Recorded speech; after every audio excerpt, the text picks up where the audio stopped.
The day Lisa tossed her wedding ring into the sink. Mark was sitting at the table doing the math, figuring out exactly how much money they had left. There was no yelling, no hysteria. She just said calmly that we can't afford a divorce lawyer anyway. That line hit harder than any scream ever could. The sink was full of dirty dishes. In the living room sat a massive television they just bought on installments. Looping vacation ads for trips they had no money to take. And suddenly Mark realized something so ironic, it was almost funny. They were living in a house that looked successful, but they couldn't afford a single mistake. Lisa picked up his phone, not to check for cheating. She opened the banking app and stared at the numbers. She stared for a moment, then smiled. "You know what is really scary," she said. "Not being broke, but pretending we're not broke every single month." That is exactly when Mark finally snapped. He said he was already exhausted from work. He said everyone lives like this. At least we're not sleeping in our car. Lisa looked at him like he was a stranger. "Right, but we're killing ourselves for stuff we don't even need." She pointed at the television and the car they couldn't really afford, the clothes in the closet with the tags still on. Then she said the sentence that would later crush his pride. "You're not bad at making money, you're just turning all of it into trash." That was the moment Mark finally understood something. What was destroying their marriage was never their income. Most people assume that making more money makes the pressure disappear. It sounds reasonable, even responsible, but look closer and it falls apart. Take two people living on the same floor in identical apartments. One makes $55,000 a year, the other makes $95,000. Guess who actually sleeps better at night? More often than not, it is the one making less.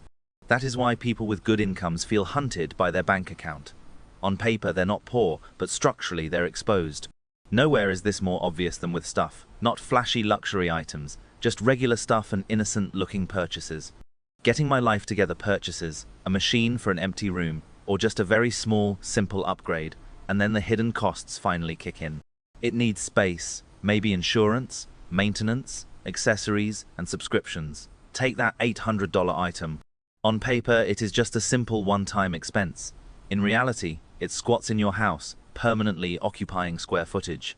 In a place where even one room costs hundreds of dollars a month. Suddenly, it is no longer just an object. It is a roommate who never pays rent and never leaves, constantly demanding space, attention, and eventually guilt. That is the second receipt nobody ever talks about. Most people evaluate a purchase by asking how much it costs to buy. The sharper question is how much it costs to keep. That shift sounds small, but it cuts through bad decisions fast. If you want to be even more ruthless, use the simplest math there is. Cost per use, not imagined use, but real use. The you who exists on a random Tuesday night. Not the fantasy version of you with perfect habits and a fresh personality. A $300 coffee machine looks like an absolute steal. When you imagine making cafe-quality drinks every single morning, but if you only use it 10 times, that is $30 per cup. That is not saving money, that is an expensive lifestyle audition, and you definitely didn't get the part. Now compare that to a $120 jacket you've worn constantly, worn 120 times, that is $1 per wear. Quietly useful beats aspirational every single time. That is exactly why this calculation feels so cruel. It forces your fantasies to stand in front of a calculator, and calculators don't care about your intentions. Then there is everything you already own, the entire category of silent clutter. Ask each item the only question that actually matters. If this disappeared today, would I actually spend real money to replace it? Not maybe someday, and not that it has potential. If it vanished tonight, would you pull out your credit card tomorrow? For a surprising number of things, the answer is simply no. And once the answer is no, that item stops being harmless. It takes up space, drags on your attention, and adds visual noise. It becomes low-grade financial clutter and mental clutter at the same time. Removing it isn't deprivation, it is reclaiming value.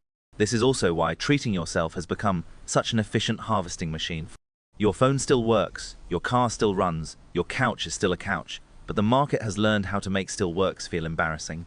It is not broken, it is just not new enough. Once you see that, you really can't unsee it. The people under the most pressure usually aren't buying yachts, they're buying tiny upgrades when they're tired, stressed, or bored. Desperate to inject momentum into a life that feels stuck. New gear for a new chapter, new furniture for a fresh start. A better car because the old one suddenly feels like a public statement. That is the playbook. The system monetizes emotion and calls it personal choice. Meanwhile, the person's still using the working phone and driving the working car. Ignoring fake urgency looks boring, right up until something goes wrong. Then boring turns into power, they have margin and time to think. They don't confuse image with safety, because they stopped donating to the god of slightly newer.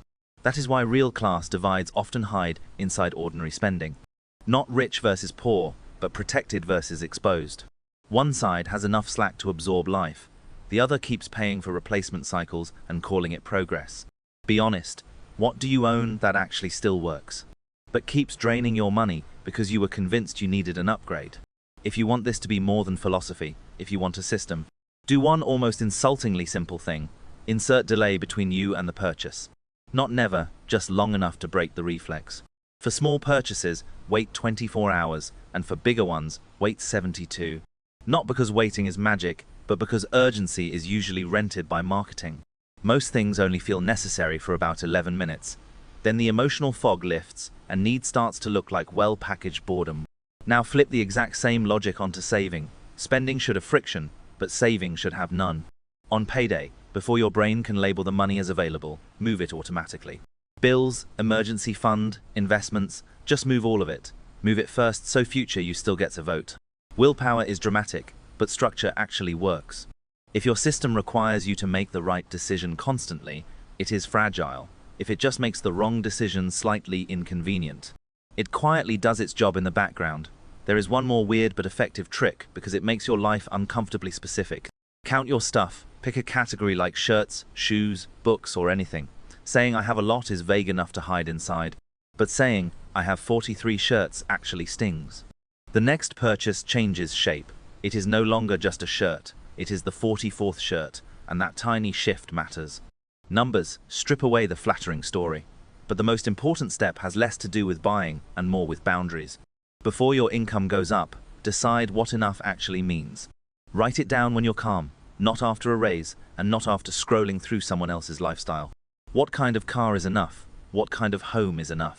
Which conveniences genuinely help, and which are just expensive mood lighting? If you don't define enough, the world will do it for you, and the world has zero interest in your financial peace. That single page can change everything, because once enough has a shape, extra money stops evaporating into upgrades. With monthly fees, it finally becomes breathing room. So be honest, which new life phase purchase ended up costing far more than the receipt ever showed? Real wealth isn't the ability to impress people for 6 seconds. It is the ability to say no without fear. The ability to walk away from a job that is draining you. The ability to face a surprise bill without your stomach dropping. The ability to sit in your own home and know you are safe. That life isn't one missed payment away from collapse. So no, I'm not promising a millionaire montage. I'm promising something better and much less glamorous.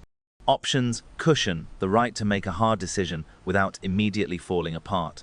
If this system gives you anything, let it give you that.